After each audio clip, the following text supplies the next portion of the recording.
Now, we've been watching snowfall across the country. It isn't just the southeast that we're watching closely. We take you back to parts of the Great Lakes where things have been very active throughout the majority of the end of this week, possibly even into the weekend as well. That lake effect snow machine, it is on and cranking. And with the temperatures that are sitting really cold in the teens, single digits, that just supports this even more. So we're going to continue to watch areas like the Great Lakes very closely, where we've been seeing in areas like Michigan earlier in the day about a half a foot of snow that has already started to move in.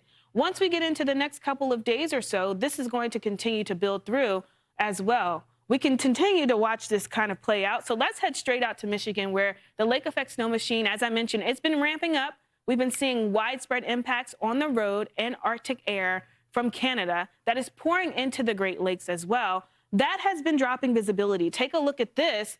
As we're looking at Michigan, we have Robert Ray out there in Benton Harbor, right in that band where he's seeing the conditions. Robert, how are things out there? I know it's pretty brutal. I tell you, Kiana, it is unbelievable right now. Very dangerous conditions here. Lake Michigan right behind me in Benton Harbor, Michigan, which, you know, is pretty much the opposite side of Chicago, which is where I just came from.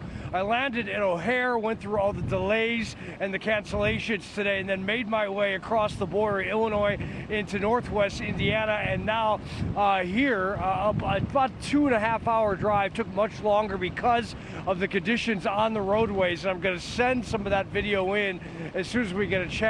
But you could see this wind is raging and pushing any snow that fell and blowing it across this parking lot in this park right here on Lake Michigan. Tough to tell actually how much snow is falling because of how intense these winds are. But I can tell you, I mean, you could barely open a car door. As a matter of fact, you have to position yourself so that the wind is coming at you, so you can get the car door open so it's this way. You try to open it this way, good luck to you. But this is very dangerous out here. At one point, as I was getting off of the interstate to try and get here into Benton Harbor, you know, you have the hazards on and you just can't even see vehicles in front of you, including semi-trucks. So whiteout conditions on the roadways, Kiana. Very, very cold. Doesn't really matter what you're wearing. This is the kind of wind and cold that just pulses through all of your clothing and your layers that I have on right now, and Lloyd behind the camera. I'm not even sure how he's able to do this with this kind of wind and this sort of just frigid cold temperatures. And that is the lake effect machine here on Lake Michigan. Unfortunately, those squalls that we saw go through Chicago earlier, well, that's child's play compared to what's going on here on the Michigan coastline and also Northwest Indiana. Super dangerous on the roadways out tonight. As a matter of fact, there are power outages already. As I was coming in, I saw power trucks moving into position, and hopefully they're going to let these winds die down before they even attempt to try to restore electricity in some of these areas. Kiana, back to you. Robert, I know you had a hard time getting to the Great Lakes with the travel, and now we understand why. I mean, when you stepped out of the car, you got into these conditions. What was going through your mind? Because I'm sure you were thinking to yourself, okay, it's bad. No, this is really bad. Well, my first thought was, I can't believe I got here to this location, actually, because Lloyd came in earlier today, and I was trying to meet him. The issue is on some of these roadways, and I'll send this video in, I could not see, literally 5-10 feet in front of me, and I knew that there were homes on my right and Lake Michigan on the left.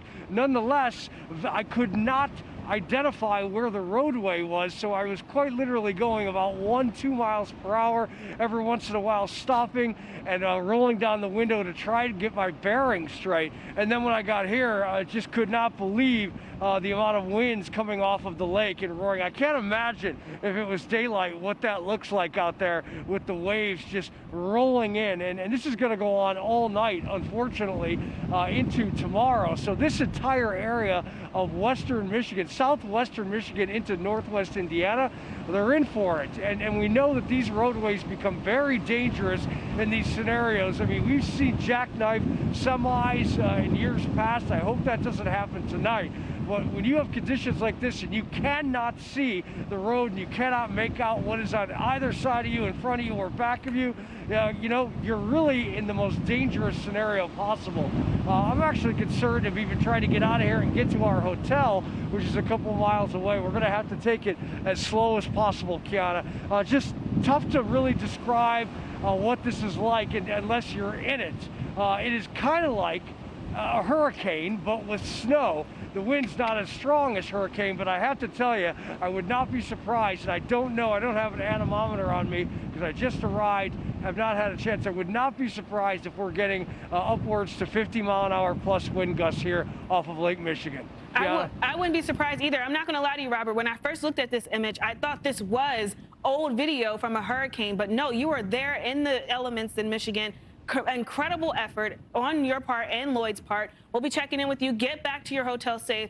Of course, we'll take a look at how things continue to progress. Thank you so much, Robert. And of course,